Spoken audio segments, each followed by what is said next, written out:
Are you aware of all the things that your city is doing to continue to improve for you and your family? Then stay tuned to CityWorks.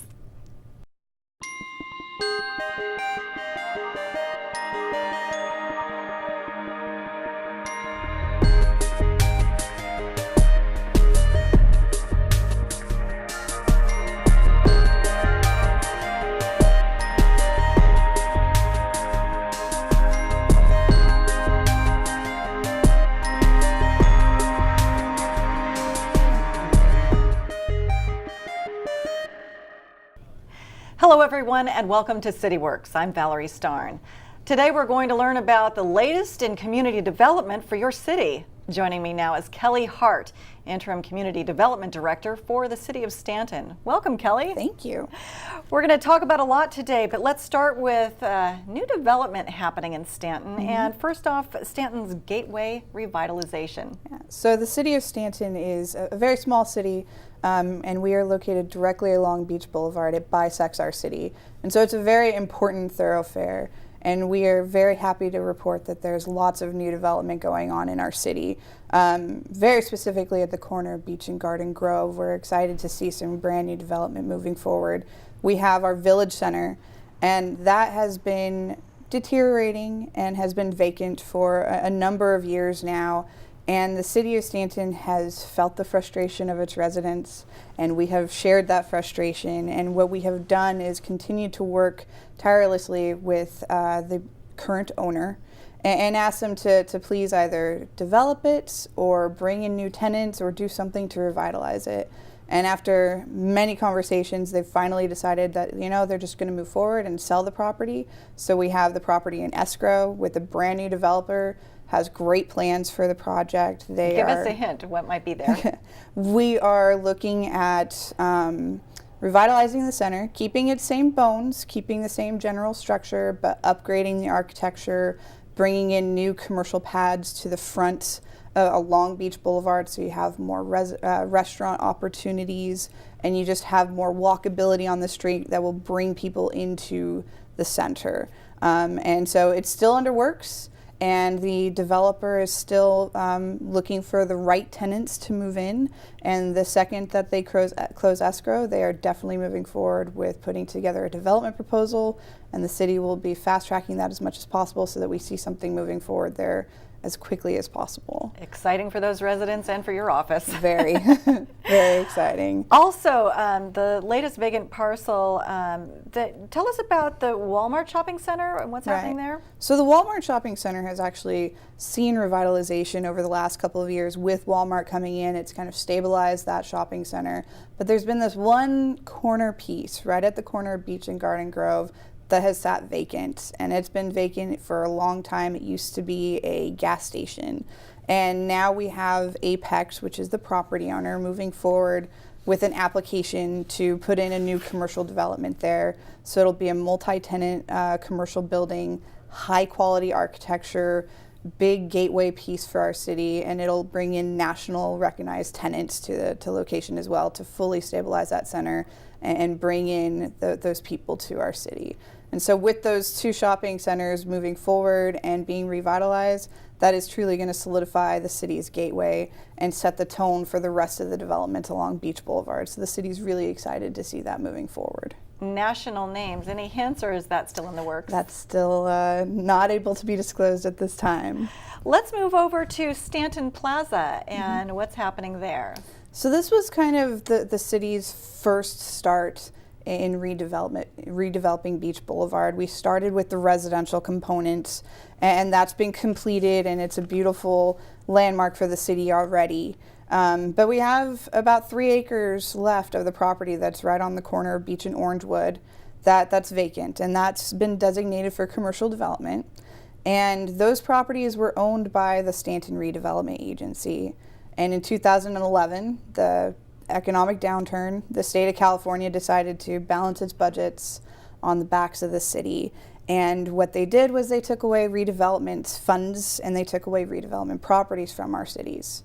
And that was statewide. And so through many conversations and through many processes and many procedures with the state of California. They finally have released all of our previous redevelopment properties, which included this Stanton Plaza, which means we finally get to develop it. So we're very excited. The second that those were released, we moved forward with a preferred developer. The city council chose a preferred developer, and they are working on getting the proper tenants in, and they have development proposals already in the works. And so we will be seeing development there very shortly. What kind of a landscape there? I mean, any hints as to whether it's going to be retail, a medical building, or? It's going to be a mix of retail, for sure. There's restaurant component included into it. Everybody likes to hear restaurants coming to town. Exactly. And the plans aren't final, right? So it's what they're working on, and the efforts of the developer is to pursue the right tenant mix, and the tenant mix that's going to be stable in the center, and that's going to be a benefit to the city and to the direct neighbors. And so that's an important component of development, and that is the longest process leading up to it as well. And so they're finalizing that process, trying to identify the correct tenant mix, and once that's done, then we will be moving forward with it as soon as possible. What we are ensuring is that we're maintaining the integrity of that neighborhood and the specific plan that was created for this product. So there's going to be high quality landscaping and a water feature or some sort of enhanced entryway into the center, as well as public plazas, that kind of thing. So we're maintaining that component, but bringing in the tenants that we know are going to stabilize the area as well. Interesting job you have telling the private sector what they need to do to make it for the good of the public. It is definitely a joint effort. So, I also want to ask you, as our time draws to a close here, about the 1 cent sales tax. Yes. And what that do for your residents in Stanton. Well, so the 1 cent sales tax, previously measured GG, that was approved by the voters in 2014. And as part of that measure, it was slated that the funds created by that sales tax were to be utilized for public safety and code enforcement and economic development and revitalization. And that's exactly what we've done. And through the community development department, what we've added is an additional code enforcement staff. And that staff is designated for weekends. And what we heard from our residents is, it's great to have code enforcement during the week. We appreciate the help, but it's kind of no man's land during the weekend, right? And so we want to have that additional support.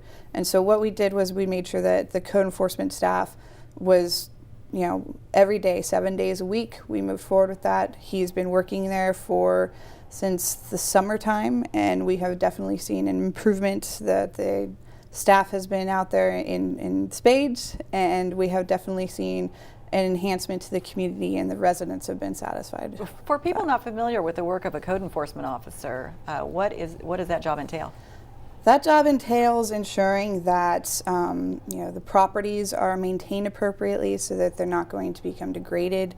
It includes speaking with homeless population to ensure that they are respecting the property and respecting the parks. It includes speaking with commercial properties, residential properties, to remove violations of the city's municipal code.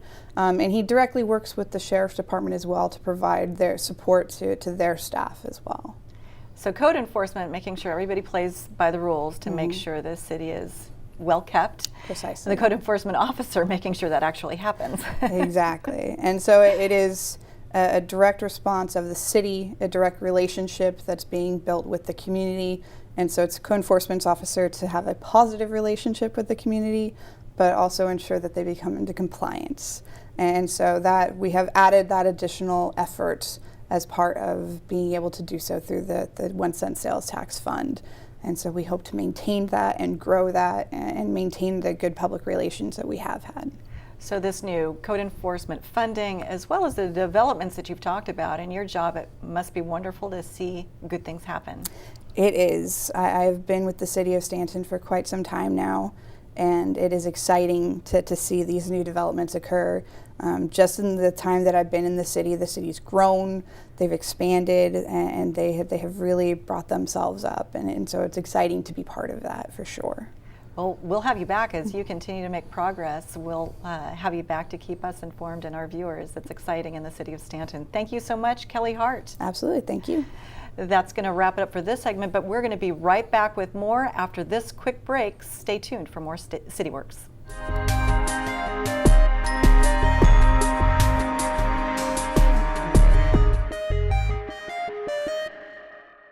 Do you have diabetes? Join the movement to stop diabetes as a Red Strider at the American Diabetes Association's Step Out Walk to Fight Diabetes.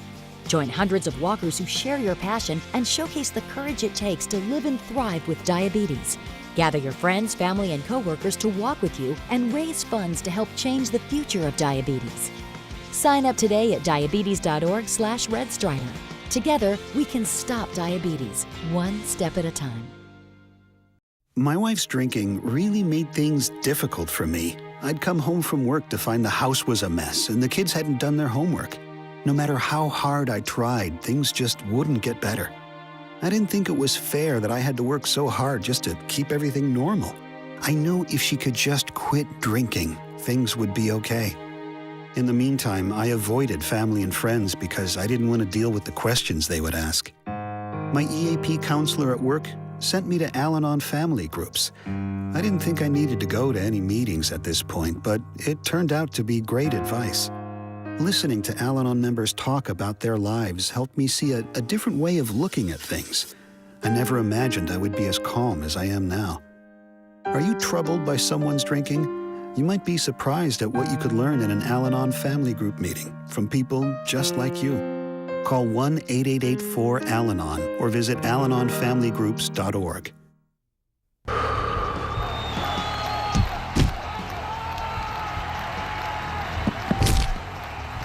I know they never make me play with these guys, but why do they make me train like them? Training hard is important, and for professional athletes, it's their job. But kids aren't professionals and shouldn't train at that level. Keep kids safe on the playing field and out of the operating room. Become an advocate for sports safety. Visit StopSportsInjuries.org.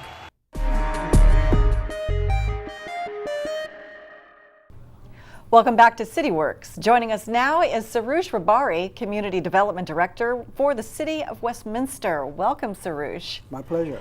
You have a brand new Costco Business Center in town, one of many exciting developments, but let's start there. Tell us about Costco. Costco Business Center just opened last month, actually, in the City of Westminster. They have been working with the city for the past year and a half on this project, and they are located on Beach Boulevard next to 22 Freeway now. You know, the Costco Business Center is just one example of the many projects that you oversee with the design of having the best fit for the City of Westminster. Tell us about the scope of your job. The scope of community development includes the three divisions of planning, building, and housing, mainly providing services in the development for reviewing the proposed developments, the issuing of the permits for construction, and issuing business licenses, as well as looking for projects for affordable housing and basically keeping the infrastructure of the city viable. So whether it's a business or somebody that's building a new tract of houses, it's your job to make sure it's the right fit for the city. Is that right? That is correct. Let's talk about other things that are coming together in Westminster. There's some new retail on the horizon for Westminster Mall. Is that right? That is correct. We have two new businesses that are moving into Westminster Mall. One is an exciting place for entertainment. It is a Sky Zone, at a trampoline place. That's the big warehouse almost room where just filled with trampolines and the kids go crazy. Yes, that is correct. And The other business moving in is a Lux Buffet. They have a large variety and exciting place for dining. Everyone loves a new restaurant. And another project that is in the works right now, in the planning stages, is the John's Incredible Pizza coming to the Westminster Mall.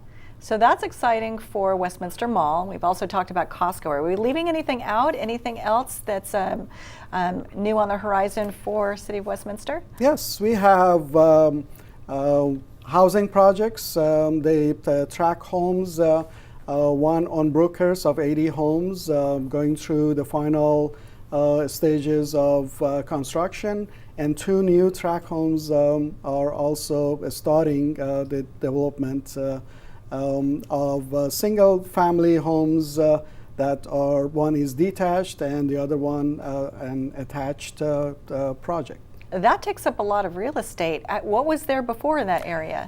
Both are infill projects. One in basically by developing the lot that was underused, or the owners decided to sell. One used to be a church that was moving out of town, and some large lot houses that were turned into one tract of, for housing. Exciting to see the property be put to good new use then, correct? Absolutely.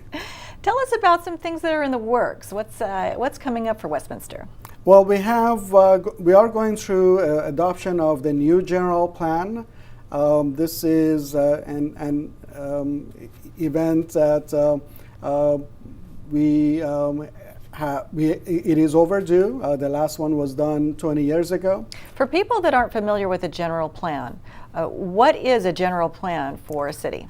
A general plan is a comprehensive blueprint for the city's growth and development. So with that blueprint, your last one, it's 20 years old now. In that time, I'm sure things have significantly changed in and around Orange County as well as for your city. What updates were needed with this new general plan? Well, the old general plan did not provide some of the options and the new options for development, such as mixed use development, and the new general plan will provide those opportunities along the major roads in the city of Westminster. How much of a challenge is it for you and your staff to make sure that when a developer comes along with an idea that it's the right fit for what's going to be best for your residents and for your business owners? Would you repeat that? I kind of lost it. Well, it's your job to make sure that when a developer comes with, and the developer wants to build a house or a new business, that it's going to be best for your residents.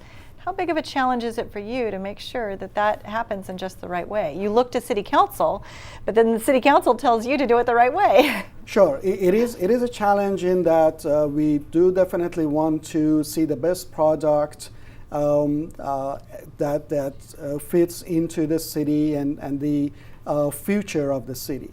At the same time, we want to be encouraging to the developers that we do the review in a fair and expedited manner so that they can get to their goal as well. So you have to make everybody happy. Yes. I have just one other note about the California codes update. Is that something in the works in your office? Yes. Well, California codes is adopted by the state of California. Every 3 years they are updated, and now we are into the year that we're going to adopt and amend a new building code. So as part of that, our staff need to work with a newer version of the codes. We need to have training and upgrade our knowledge of the new code requirements. Well, Sarush, thank you so much for sharing the insights from your office as you work to make Westminster a better place for all of its residents and business owners. Thank you. My pleasure. And we're going to be back with more CityWorks right after this.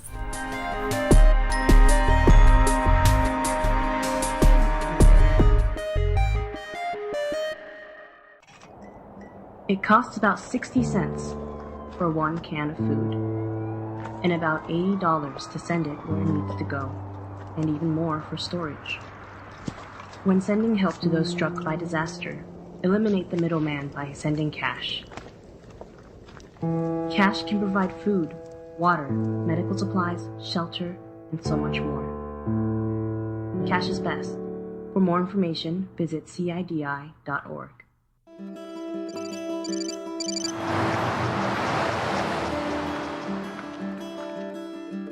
Hello? Hello?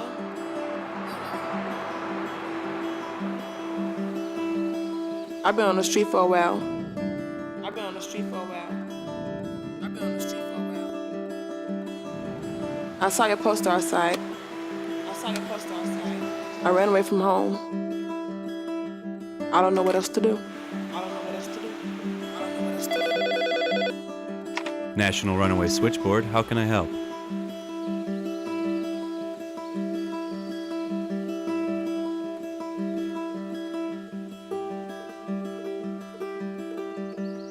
Call 1-800-RUNAWAY to make the connection.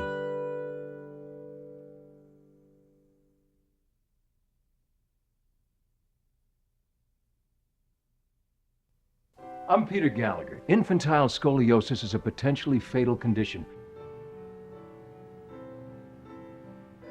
that is curable if treated under the age of 2.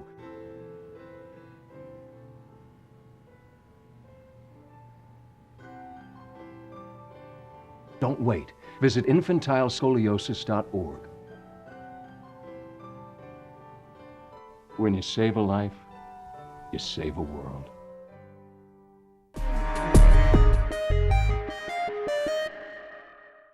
Welcome back to CityWorks. Joining me now is Matt Mogensen, Planning Director for the City of Fountain Valley.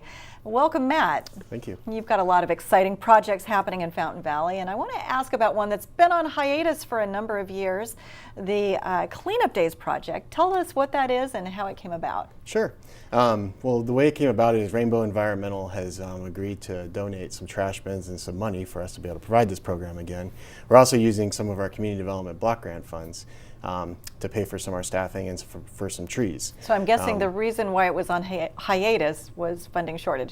Yeah, we used to get quite a bit more money for our community development block grant than we do today. So now Rainbow Disposal, as well as the grants.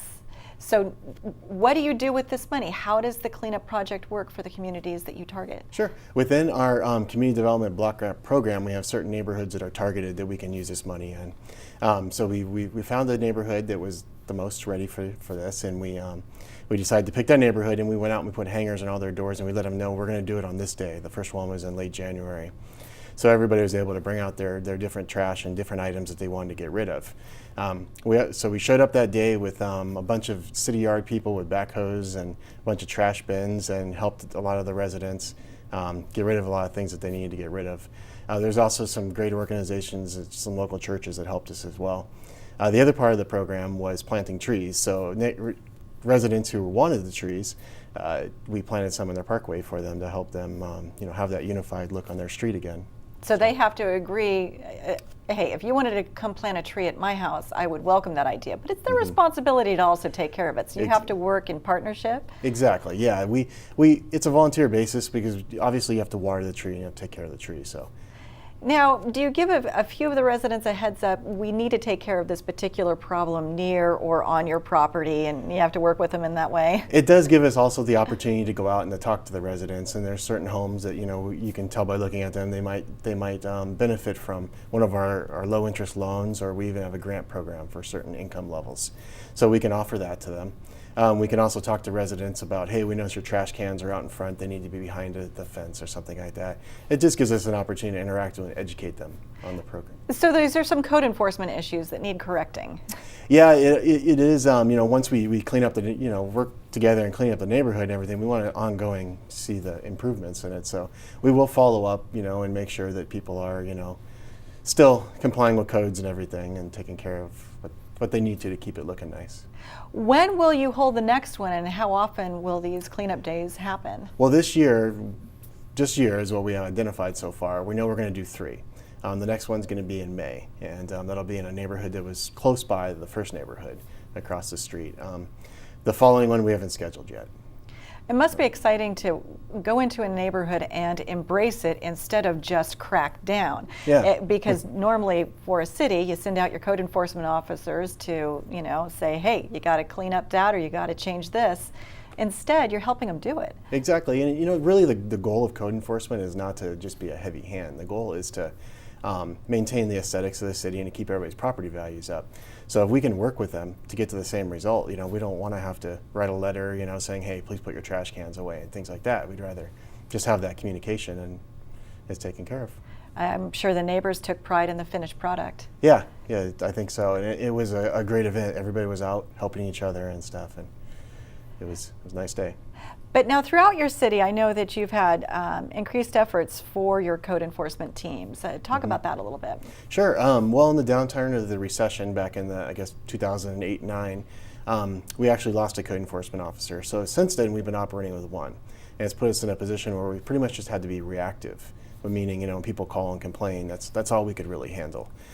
Today, thanks to the city council and the city manager deciding that, they wanted to back us on these efforts, we've got a second code enforcement officer, and we're able to be more proactive. So we're working with some of our commercial centers who, they might have absentee landlords who aren't really familiar with what their property looks like today and stuff, and helping them to educate them as well and improve it so that, again, the aesthetics and the property values are protected in the area.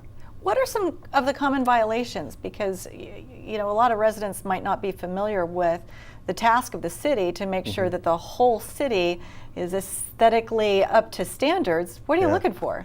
Well, it can really vary depending on what the property is. I mean, in some of our industrial areas, it can be outdoor storage. It can be, just storing items outside. In commercial areas, it might be signage. It might have banners that they, have had too long, or they didn't get permits for, or different things like that, or they're placed in the wrong place. In our residential zones, it could be, again, trash cans that are left outside. It could be front yards that are, not maintained at all. And obviously, in today's drought, we have different standards. Yeah, that's got to be a tough one. Yeah, we don't require everybody to keep their grass green. But if you have weeds that are, a foot tall, we would ask you to go and at least mow those down or something. Or an abandoned car parked in the front yard. Yes, that's another. Yeah, that would be another violation. Let's also talk about something else that's happening in your city, the Fountain Valley Crossing Specific Plan Project, and that's just in the early planning stages, although you've done a lot of legwork. First of all, the location of this for people in your city not familiar with Sure, where. if I can kind of, visually paint this. It's Talbert on the north, it's Ward Street on the west, the Santa Ana River on the east, and Ellis Avenue on the south. So it's a light industrial district that's been there since 1975. What are the plans for that area? Well, what we're looking at doing is creating a new vision and a new zoning for the whole district. Much of it on the south end will remain what it is today, which is more of a light industrial kind of research and development type product. What we're looking at, though, on the north side of the freeway is more of a potential commercial core for the future. Hopefully with some office space around it as well, and some limited residential to kind of support that commercial and make sure it's viable and that it stays on. But overall, what we're trying to do is create what the residents have asked us for a long time, which is some sort of a main street in Fountain Valley. So we have to figure out how we can incentivize property owners who don't have much incentive to reinvest in their property to reinvest and to create this space. The phase we're in right now is we're actually developing the draft of the plan. So in about a month and a half, probably to 2 months, we'll have that to introduce to the City Council and Planning Commission and the public, and then they can comment from there. For your surrounding residents who may be concerned about an increase in traffic and any other impacts, how do you address those impacts? Sure. Any kind of project like this, we have to do what's called an environmental impact report, and within that Impact report. Okay, yeah, exactly. That's what the city does. Yes. So traffic is obviously one of the main things we study within that. So there is a full traffic study that's being done.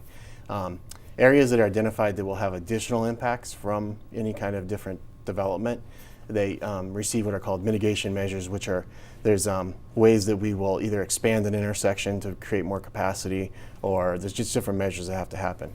One of the biggest areas that we've heard from residents that they're concerned about is Ellis Avenue.